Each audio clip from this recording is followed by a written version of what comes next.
Good evening.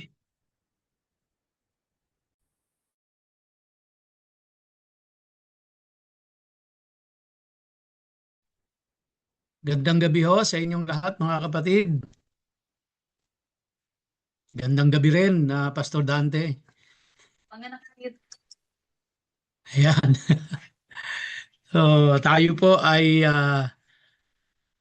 magsisimula ng panibagong lesson tonight. At bago po yan, tayo po muna ay manalangin. Aming Amang Diyos, aming Panginoon, kami po ay muli sama-samang lumalapit sa iyo at buong pusong nagpapakumbaba. At nagpapasalamat po kami sa kabutihan mo, sa katapatan mo, sa lahat ng pagpapala na ipinagkaloob mo sa amin at maging sa pag-iingat mo sa bawat isa sa amin.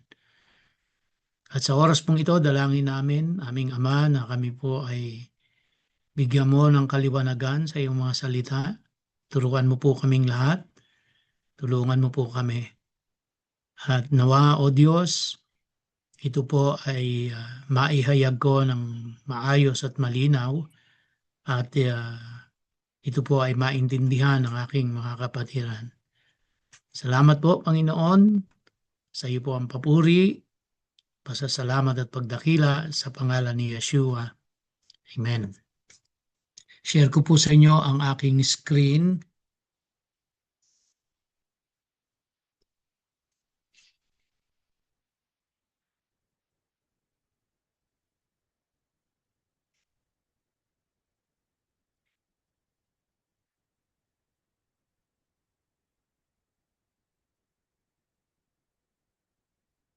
Ayan, nakikita niyo po ba mga kapatid ang dali lang po at gusto kong ibaba itong para hindi siya makaistorbo. Ayan. So ang pag-uusapan po natin mula ngayong Biyernes na ito hanggang sa mga susunod, hindi ko lang po alam kung gaano katagal ito, pero medyo mahaba-haba po ito, ay tungkol po sa law and grace. Yung nakaraan natin, grace, faith, and obedience. Ngayon naman po ay law and grace, pero may kinalaman po ito sa mga letters ni Paul. At malalaman niyo po ang dahilan kung bakit. No? Ang pag-aaral pong ito ay mayroong 5 bahagi. Ang part 1 natin ay, ang title po nito is the majority ever wrong? Ang part 2 po, The Paul You Never Knew. Ang part 3, Why is Paul so difficult to understand? Ang part 4, Which law, Paul? And part 5, Reconciling the Common Contradictions. At bilang introduction po sa lesson na ito, ay babalikan natin yung Acts chapter 10 na may kinalaman po sa vision ni Peter. At yung pong isa pa ay ang saglit. Hindi ba maalis itong nasa baba? Yun. Yan, yung nasa, at yung isa po naman ay yung Acts chapter 15. May kinalaman naman ito tungkol sa obedience or legalism. Okay? So yan po yung ating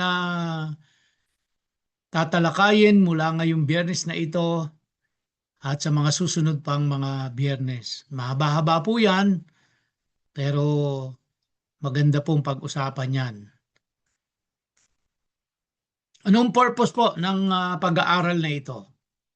Unang-una, to challenge untested assumptions about Scripture, especially concerning Paul and the law.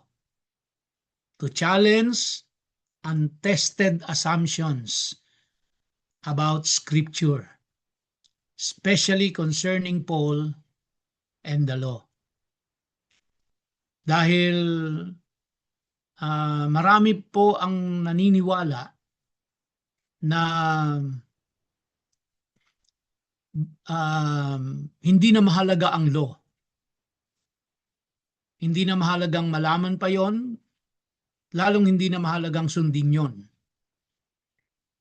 At ang dahilan po doon ay dahil doon sa mga letters ni Paul. Kaya titingnan po natin yung mga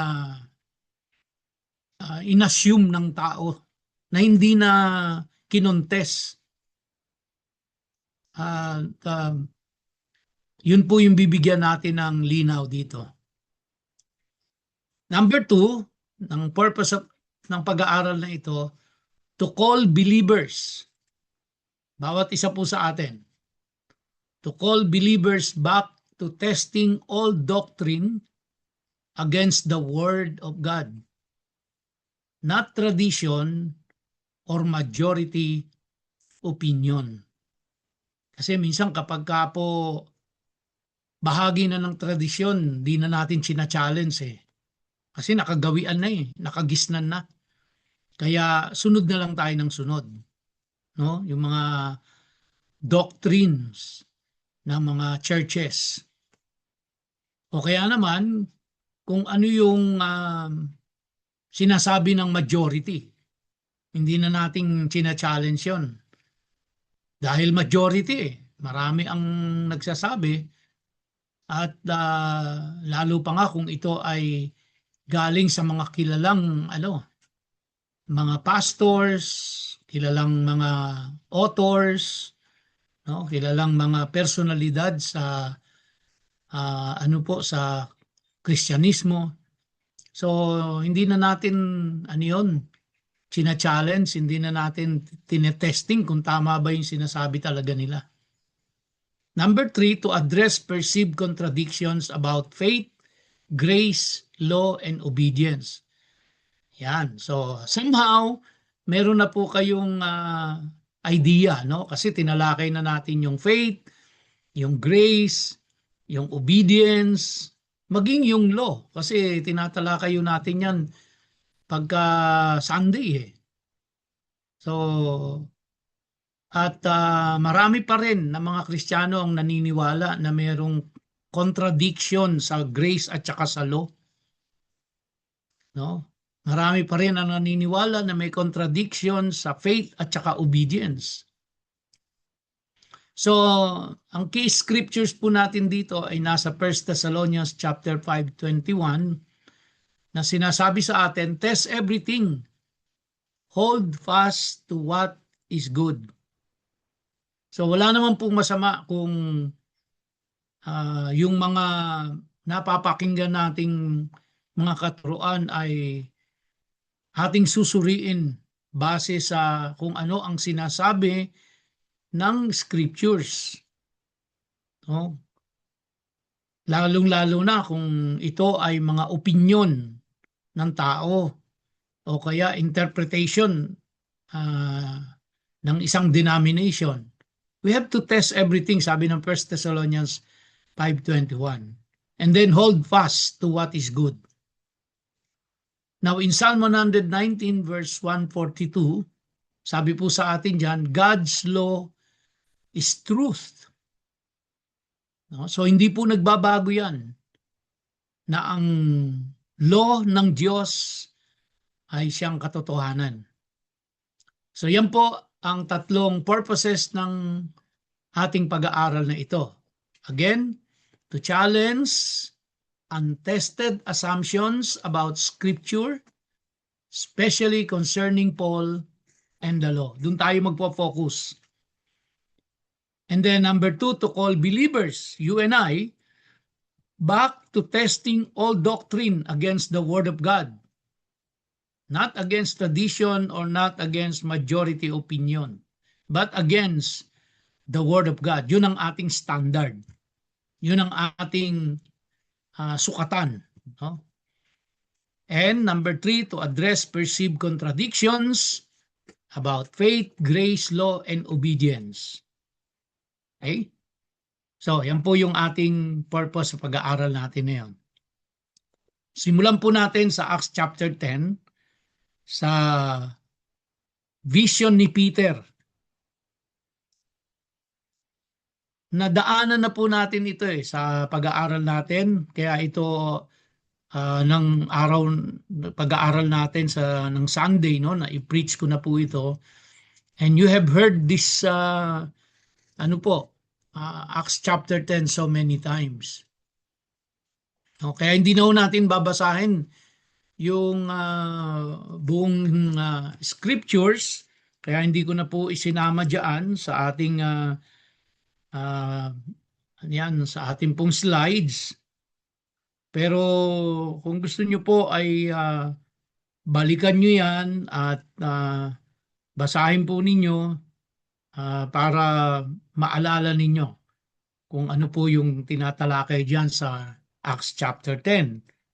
No? So, pero magbasa po tayo ng ilang ilang mga talata sa Acts chapter 10. Sandali ho, kunin ko sa aking Bible. Sa Acts chapter 10. Sabi po dyan, sa verse 1, at Caesarea there was a man named Cornelius, a centurion of what was known as the Italian cohort, devout man who feared God with all his household, gave alms generously to the people, and prayed continually to God. About the 9th hour of the day, he saw clearly in a vision an angel of God come in and say to him, Cornelius. And he stared at him in terror and said, What is it, Lord? And he said to him, Your prayers and your alms have ascended as a memorial before God.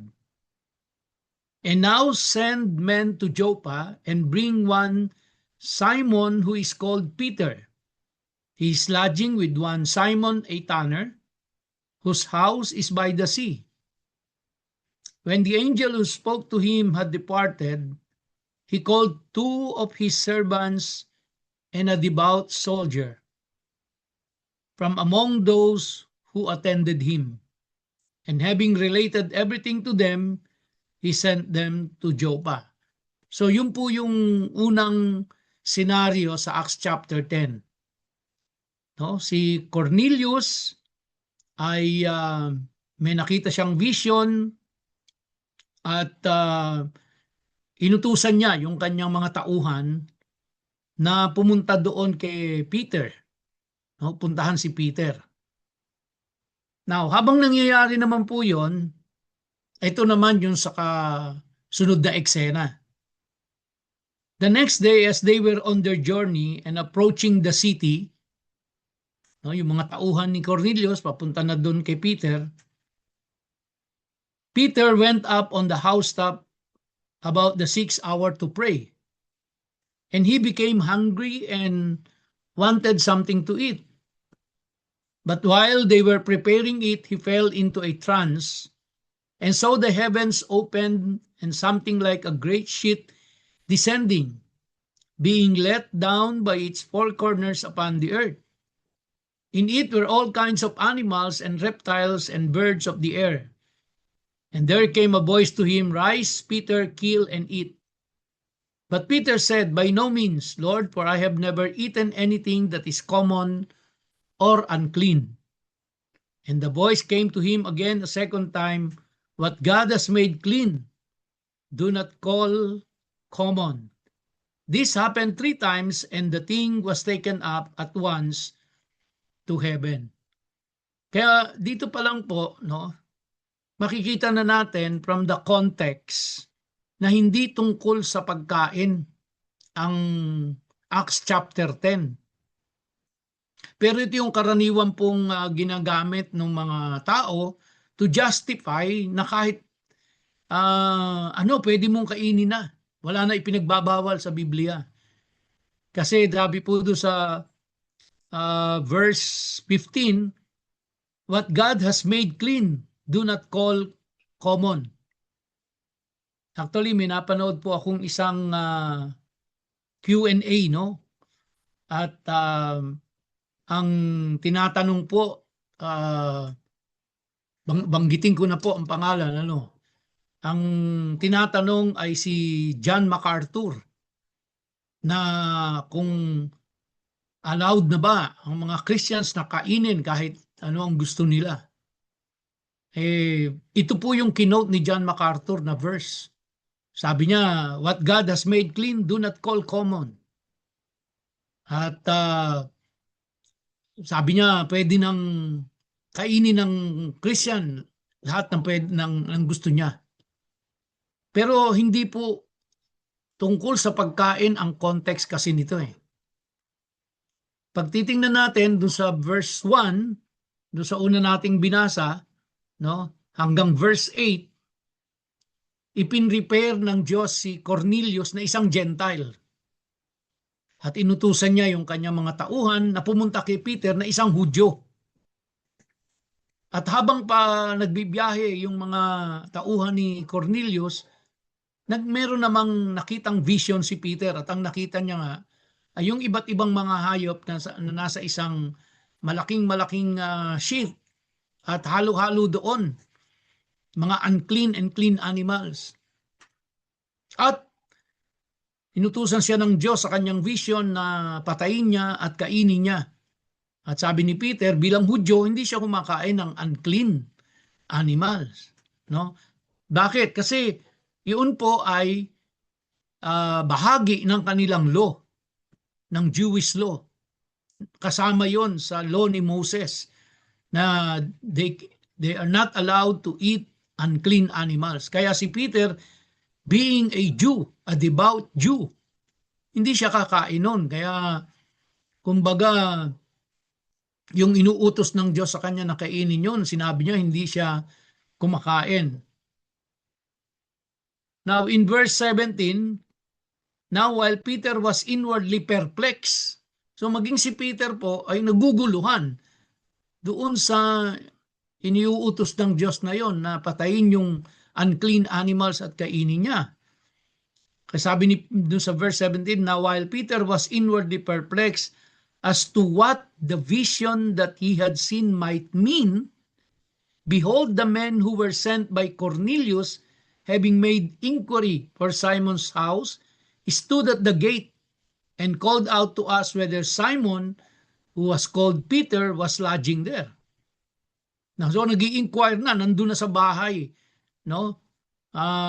Yung mga inutusan ni Cornelius at tinatanong kung nando doon si Simon na ang tawag sa kanya ay Peter. And while Peter was pondering the vision, the Spirit said to him, behold, 3 men are looking for you. Rise and go down and accompany them without hesitation, for I have sent them. So, may 3 lalaking humahanap sa iyo, bumaba ka doon, harapin mo sila at sumama ka sa kanila dahil pinadala ko sila. And Peter went down to the men and said, I am the one you are looking for.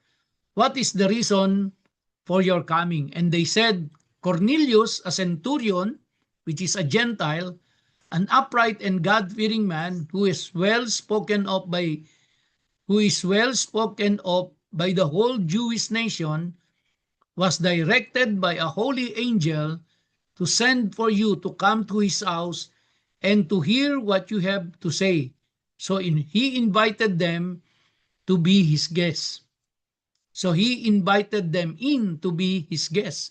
Alam naman ho natin na ang mga Hudyo, hindi ho tumatapak yan sa bahay ng mga Gentile.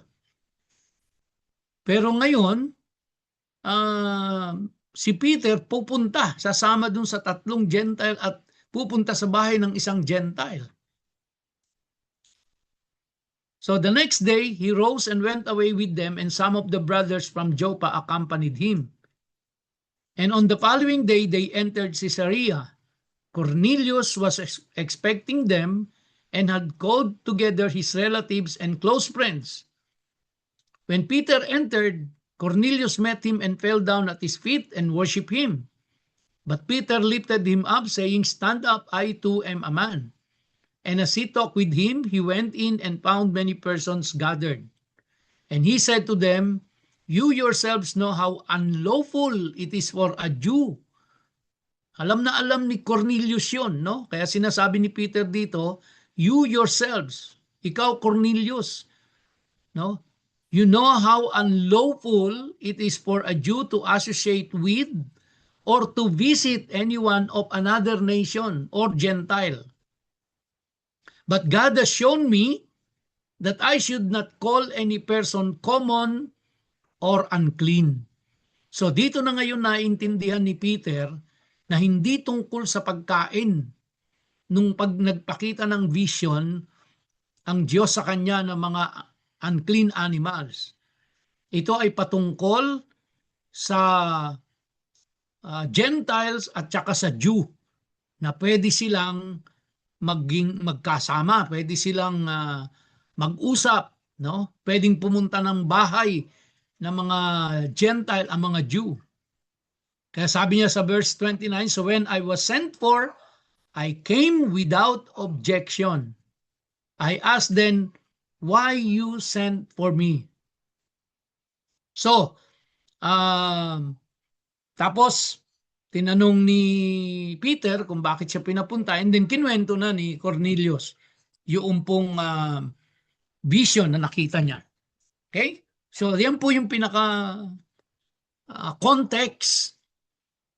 So, ulitin ko po, si Cornelius bilang Gentile ay may ipinakitang vision ng Diyos sa kanya para i-prepare siya para i-meet si Peter. At si Peter, meron ding ipinakitang vision ng Diyos sa kanya para i-meet ang isang Gentile. So ito ay patungkol sa pag-meet ng Gentile at ng Jew. Hindi po tungkol sa pagkain. Na bakit po itong introduction ko sa inyo?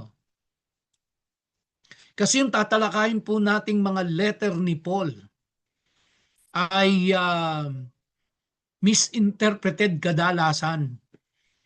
Kasi yun ang ginagamit na pang-justify nila na hindi na natin kailangan ng law dahil we are under grace.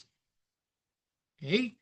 So kaya titingnan natin kung nagko-contradict ba talaga yung grace at saka yung law according kay Paul. Okay? Kinokontra ba ni Paul si Moses? Kinokontra ba ni Paul ang Old Testament?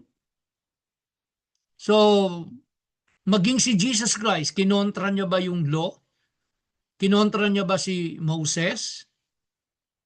So, kaya yun po yung pinakabuod ng mga pag-aaral na ito. Okay? Kaya I hope na susundan niyo po ito mga kapatid. Dahil magandang pag-aaral ho ito. Now, balikan lang po natin yung summarize natin yung Acts chapter 10, no? Yung vision ni Peter. Many interpret Peter's vision as being about food laws. Hanggang ngayon po, dami po niyan. May mga kakilala kayo, tanungin nyo. Yan po ang mga karaniwang interpretation nila sa Acts chapter 10 na may kinalaman sa pagkain. And secondly, the teaching argues the vision has nothing to do with food, but with people. No? Wala nga kayong makikita po dyan na nagbago si Peter. Actually, pagdating sa Acts chapter 11 kaharap niya na yung mga Hudyo. Talagang pinanindigan ni Peter na hindi siya kakain ng unclean animals. Kasi yun ang nasa law nila. No? So kaya dito po ay hindi binabago ng Diyos ang kanyang stand pagdating sa pagkain. Okay? Kaya dito po sa Acts chapter 10, it's not about food, but it's about people. So the key issue, misinterpreting the symbol while ignoring the biblical interpretation. Okay? So, ano yung symbol? Yun po, yung mga pagkain, unclean animals. At pinapayagan na daw ng Diyos na kumain tayo ng unclean animals dahil ang sabi sa Acts chapter 10 ay kumbaga nilinis na ng Diyos yun, no? At pwede nang kainin. Yun ang common interpretation. Kasi sabi, what God has made clean, do not call common or do not call unclean. Nilinis na ng Diyos yan. But again, Acts chapter 10 has nothing to do with food, but it has something to do with Jew and Gentiles, which means it has something to do with people. So, again, Peter goes to pray and falls into a trance. A sheet descends from heaven containing four-footed animals, creeping things, birds of the air. And then a voice says, "Arise, Peter, kill and eat." But Peter refuses. He has never eaten anything unclean. Never. Because it is a law. No? It is God's commandment not to eat unclean animals. Kaya hindi gagawin ni Peter yon. Kaya siya kaya siya naguluhan eh. Una, hindi niya kasi alam na merong Cornelius na pinrepair ang Diyos na imimit siya eh. So, wala naman siyang alam dun eh. Nalaman niya lang yun, may dumating na yung 3 tao, sinusundo siya at saka nung pumunta na siya kay Cornelius at kinuwento na ni Cornelius kung ano nangyari. Doon niya lang nalaman, no? Na tungkol dun sa Gentiles. Kaya niliwanag niya pa kay Cornelius na alam mo Cornelius na bawal sa amin, napaka-unlawful sa amin ang maki-associate sa inyo, lalo na kung pupunta pa sa bahay ninyo. Kaya sa umpisa, Peter is perplexed. Naguluhan siya dahil yung Diyos na nagbabawal na kumain sila ng unclean, ngayon pinapayagan siyang inuutusan siya na kainin niya yung unclean animals. No? So, kaya immediately makikita natin, Peter does not immediately assume the vision changes dietary laws.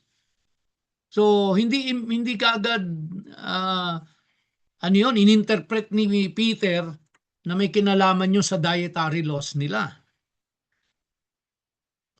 So kaya in verse 28, Peter concludes, God has shown me that I should not call any man impure or unclean. Kasi nga po, ang mga Gentiles, ang tingin nila doon mga impure, mga unclean sila. Kaya nga hindi sila allowed na tumuntong kahit sa courtyard ng templo ng mga Hudyo No? Kasi nga impure sila, unclean sila. Pero dito ay makikita natin na meron ng acceptance ng Gentiles ang Diyos, no? So in Acts chapter 10, no mention of food in his interpretation. 'Di ba? Na-interpret ni Peter kung ano yung vision na pinakita ng Diyos sa kanya, pero makikita natin it has no mention of food doon sa interpretation niya. And the vision, yung vision na ipinakita kay Peter coincides with the arrival of 3 Gentile men. Saktong-sakto di ba yung timing? Malayo-layo rin po yung nilakbay nung 3 na yon. Papunta doon kay Peter. Pero timing na timing yung pagkabigay ng vision ng Lord, pagkatapos na ibigay ng di ba? 3 beses, pagkatapos nun, biglang may kumakatok na doon sa kanyang pinto. And that inutusan siya ng Diyos, babain mo yon at inutusan siyang sumama ka sa kanila. Okay? So, kaya um, in the eyes of ano po ng mga Hudyo, no, talagang ang mga Gentiles po ay kaparehas din ng mga unclean animals. Pero take note na wala po sa Bible, no, na sinasabi na mga Gentiles ay unclean. Yun po ay bahagi ng kanilang tradisyon. Hindi po ang Diyos ang nagsabi noon, hindi ang Diyos ang nagbigay ng batas na yon. Bahagi po ng tradisyon nila yon, na kasi hindi ka Hudyo, ikaw ay Gentile, then ikaw ay unclean, no? Pero dito po sa Acts chapter 10, ipinakita na tanggap ng Diyos ang mga Gentiles. At ito ay ginawa niya sa pamamagitan ni Peter at ni Cornelius. Kaya po sa Acts chapter 11, verses 1 to 18, makikita natin yung na ni-recount, no, ni Peter yung vision niya sa mga believers in Jerusalem, do sa mga Hudyo rin, mga kapwa niya Hudyo. Ikinuwento niya ito, yung nangyari na yon. So, and in Acts chapter 11 verse 8, makikita natin na si Peter po ay patuloy na hindi kumakain ng unclean animals. Kaya yan ay isang pagpapatunay din na hindi tungkol sa pagkain ng unclean animals yung Acts chapter 10. Kasi kung ang interpretation doon ay tungkol sa pagkain ng unclean animals na pinayagan na ng Diyos, bakit hindi pa rin ginagawa ni Peter yon? At patuloy pa rin siyang hindi kumakain ng unclean animals. Sa madalit salita, hindi yun ang interpretation talaga noon, no? So the Jerusalem believers, nung marinig nila po yon, they concluded God has granted even the Gentiles repentance unto life.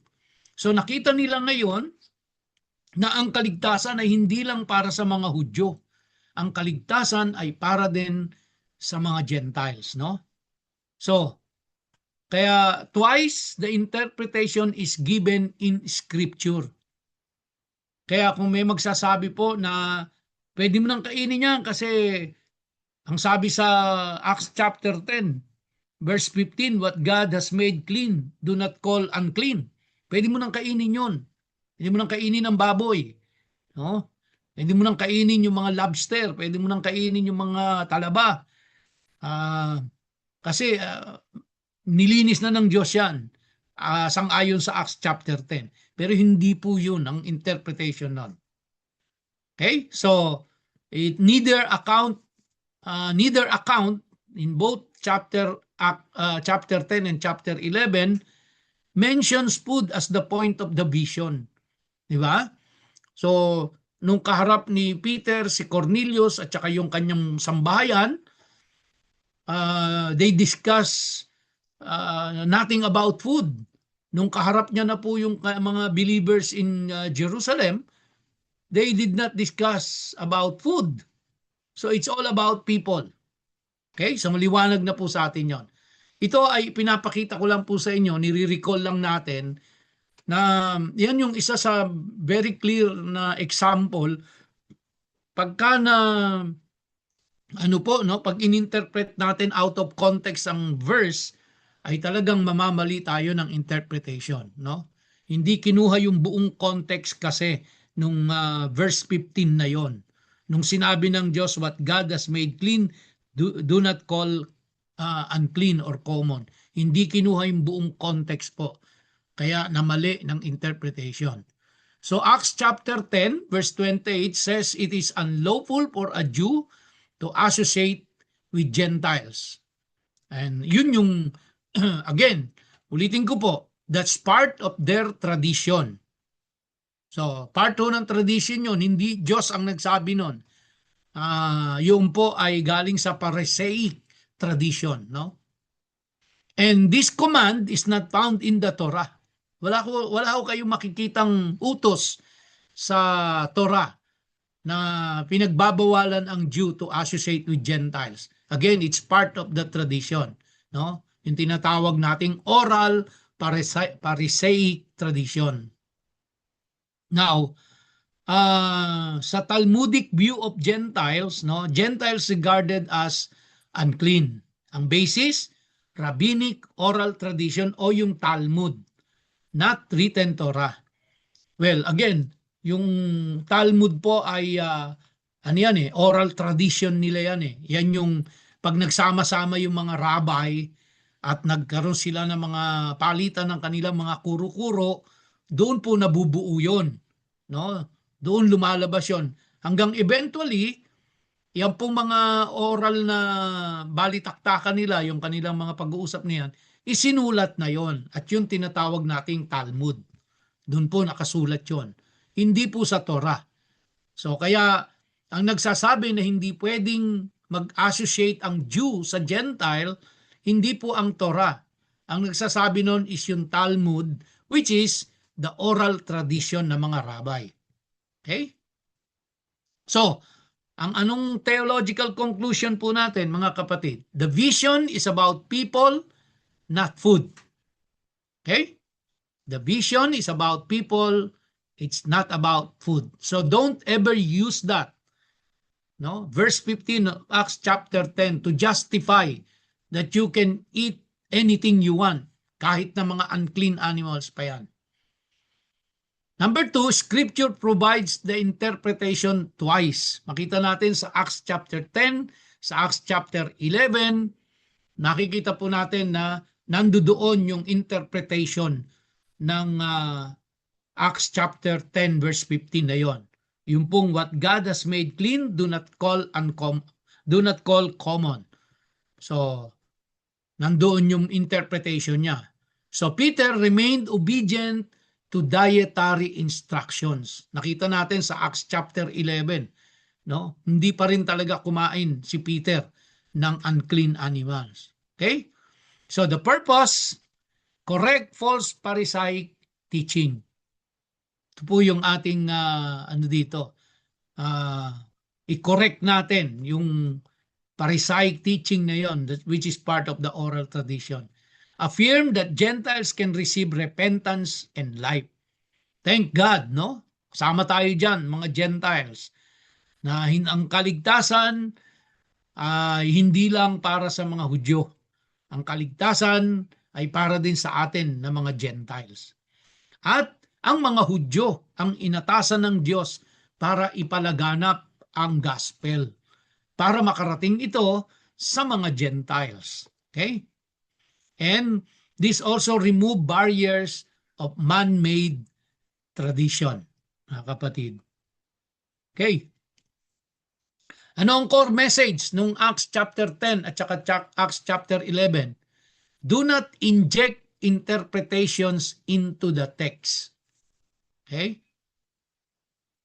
Do not inject interpretations into the text. Kaya dapat po lagi nating titingnan ang context ng mga verses sa Bible bago natin ito i-interpret.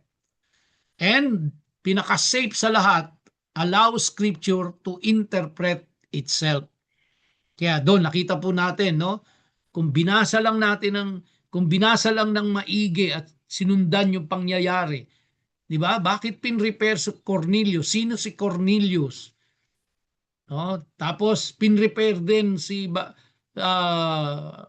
Peter at yung timing, tama-tama. Dapat alam natin sino ba si Cornelius? Sino si Peter? So immediately makikita natin si Peter ay Hudyo, si Cornelius ay Cornelius ay dali po.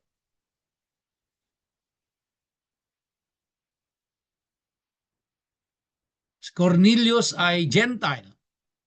So, pangalawa, ano ang meron ba sa Jew at saka, kaya kung hindi natin alam yon, no, na meron palang law na nag-exist na um, kumbaga yung meron palang Talmud. Nasa Talmud pala, meron palang nag-exist na ganon. Hindi natin alam, hindi natin may interpret ng tama. Eh wala naman sa Torah, pero nasa Talmud. Eh yung Talmud hindi rin available anytime sa lahat ng tao. So kaya masusing pag-aaral para ma-interpret mo siya ng tama. So God was restoring proper understanding of Gentile inclusion and calling his people back to the written word. So the central declaration, God has granted even the Gentiles repentance unto life. Okay? Dito na po ako magtatapos. Anong practical application nito? Test all teachings against Scripture. No? Kaya wag tayong basta naman maniniwala kahit ako. Kung yung sinasabi ko, i-test nyo. No? Sa Scripture, tingnan nyo Scripture. And then distinguish between God's law and man's traditions. Yan ba ay batas ng Diyos o tradisyon lang ng tao? And then remain grounded in the whole Word of God. That's the best. Remain grounded in the whole Word of God. And avoid assumptions based on tradition rather than text. So the closing emphasis, Acts chapter 10 is not about dietary change, but about covenant inclusion ng mga Gentiles. Di ba? I-include ang mga Gentiles sa covenant ng Diyos sa Israel. God declaring that no person who comes to Him in repentance should be called unclean. Okay? With that, next Friday, hindi po ngayong Friday, sa susunod na Friday, kasi sa susunod na Friday si Pastor Ed, pagkatapos si Pastor Ed, titingnan naman natin itong Acts chapter 15. Part pa rin po ito ng introduction bago tayo pumasok doon po sa mga letters ni Paul. So with that mga kapatid, thank you for your patience and your faithfulness. Thank you for listening. God bless us all. Tayo po ay magsara sa panalangin.